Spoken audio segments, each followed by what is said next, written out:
Hello dear learners, welcome back to the class again.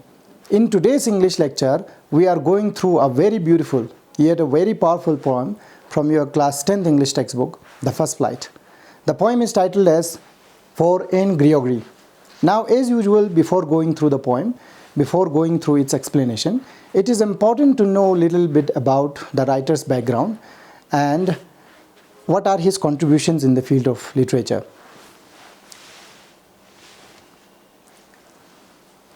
W.B. Yeats, his full name is William Butler Yeats. He was born on 13th June 1865 in Dublin, Ireland.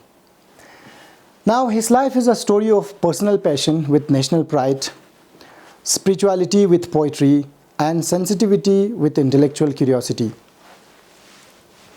Before moving ahead, it is important to know the meanings of these words, as these words are about to come between our lecture. Number one is mythology. What is mythology? It is a collection of traditional stories a culture uses to explain the world. For example, we have different cultures and different tribes in the world. So these tribes and cultures have some ideas or beliefs about the existence of world, about the existence of the universe. So these beliefs and ideas are called mythology. And then we have mysticism. It refers to the spiritual practices, experiences, or beliefs centered on connecting with a deeper reality beyond ordinary perception.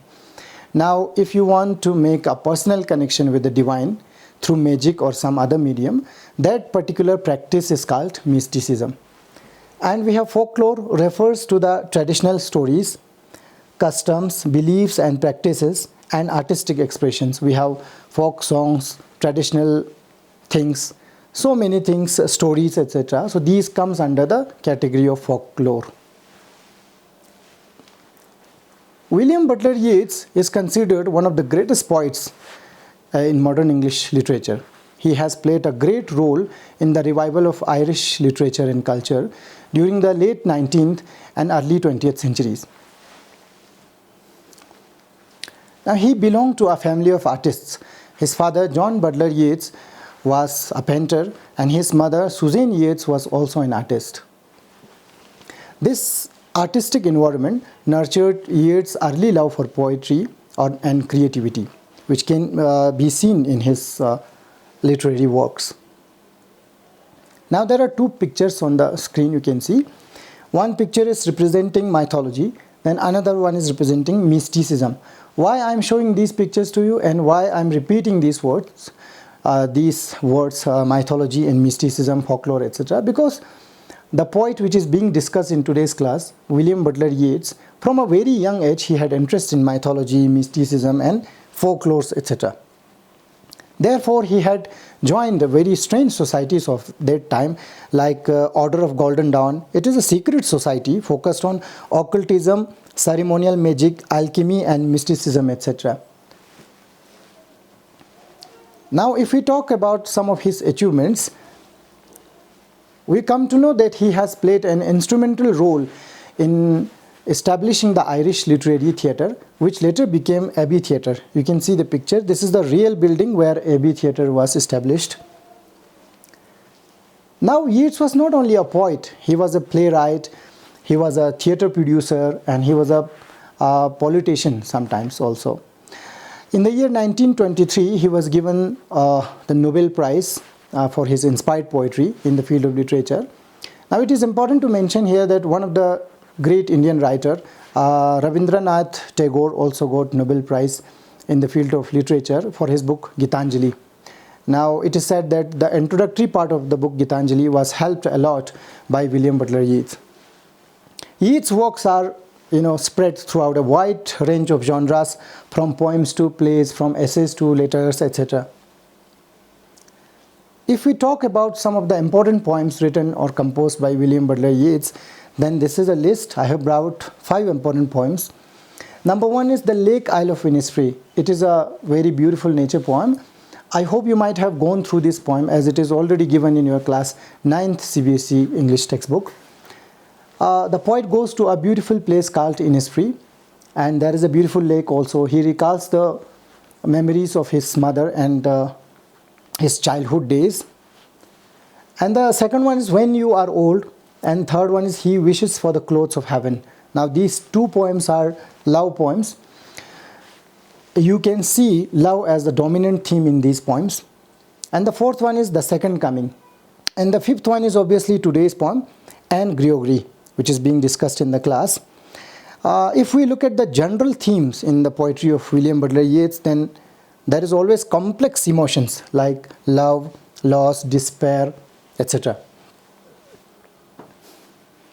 Now, to understand today's poem in a better way, it is important to look at some love connections he had in his life. We come to know that William Butler Yeats was a very romantic personality. He believed in the power of love, but he had to struggle a lot with the pain that often came with it. If we talk about some personal relationships, then one of the significant relationships he had was with Mohd Jaffer. You can see the picture of the lady here. She is an Irish actress and a political activist. He fell in love with this lady, but unfortunately she never married him, although their relationship had a lasting influence on his poetry. Poems like When You Are Old and He Wishes for the Clothes are inspired by his love for Mohd Jaffer. He fell in love with this lady and he once wrote for her, "Had I the heavens embroidered clothes, enwrought with golden and silver light, the blue and the dim and the dark clothes of night and light and the half light, I would spread the clothes under your feet, but I, being poor, have only my dreams. I have spread my dreams under your feet. Tread softly because you tread on my dreams." I'm not going to explain this poem because it's not the part of today's discussion, but as a part of home assignment, I'm leaving this to you. You will go through this poem and try to understand what the poet is telling in these lines. Now, if we look at some other romantic interests he had in his life, then we come to know about a lady called Anne Gregory. Now, she is the daughter of Augusta Gregory. Who is Augusta Gregory? Augusta Gregory was an influential writer and a very close friend of Yeats. She has helped Yeats a lot during the Irish independence movement as well as during the establishment of Irish literary theatre. Now, Anne Gregory, the subject of today's poem, was a beautiful woman known for her golden hair and charming personality. But it is not clear that what kind of relationship William Butler Yeats and this lady had. It is not entirely clear. But Yeats has used this lady as a symbol of outer beauty in today's poem for Anne Gregory. Here, Yeats expresses his belief that a true love shouldn't be based on someone's appearance. Rather, it should be based on the goodness of heart. Now, let us look at the background and introduction of the poem. It is a very short and powerful poem. Why it is a short poem? Because it has only 3 stanzas. Secondly, it is a very powerful poem because it conveys the message of love. What is a love and what is different between a pure love and a superficial love. Secondly, it is a conversation. It is a conversation between a man, probably Yeats himself, and a lady, which is the subject of today's poem. And the third one, this poem has only 3 stanzas. Now, before moving ahead, let me ask you a question. What is a love? Why I'm asking you this question? Because today's poem for Anne Gregory is raising a very important question, that what is a love and what is difference between a pure love and a superficial love. Now, what comes in your mind when you hear the word love? When we hear the word love, there often comes a romantic movie or romantic song or 2 persons getting attracted to each other. You might have gone through a very super duper hit 90s movie where the central character of the movie, Rahul, is asked a question that what is the love? So he replies that love is friendship, pyar dosti hai. So, but the real meaning of love is more deeper and wider than that. Love is a affection among friends. Love is a bonding in a family. Love has lot of meanings. Now, what is a pure love? It is unconditional. There is always emotional connection, and there is a trust and respect for each other. When there is emotional connection, when there is trust and respect for each other, that relationship becomes a sustainable relationship and it sustains for a long time. And there is always authentic communication. You cannot lie to each other. And the most important thing is there is always sacrifice for one another or for each other. Now, what is a superficial love? It is always conditional. You have to have lot of things to show off, and there is always surface attraction. Now, there is inconsistency. When there is inconsistency and surface attraction, there is always lack of trust and emotional distance. So the relationships based on superficial love has always emotional distance in that. Now let us look at the poem stanza wise and try to understand what the poet is telling. Now the poet is saying to the lady in the beginning stanza, "Never shall a young man thrown into despair by those great honey-colored ramparts at your ear love you for yourself alone and not for your yellow hair." Let us know some of the meanings, some of the word meanings here, some difficult words that has been used in this particular stanza. Despair means the state of having lost all hopes, okay? And ramparts means fortification, a strong wall protecting a monument or any particular place. And the third one is yellow hair. This particular phrase is used as metaphor for physical beauty. It is used for physical beauty only. Now let's get back to the stanza again. The poet says, "Never shall a young man thrown into despair by those great honey-colored ramparts at your ear love you for yourself alone and not your yellow hair."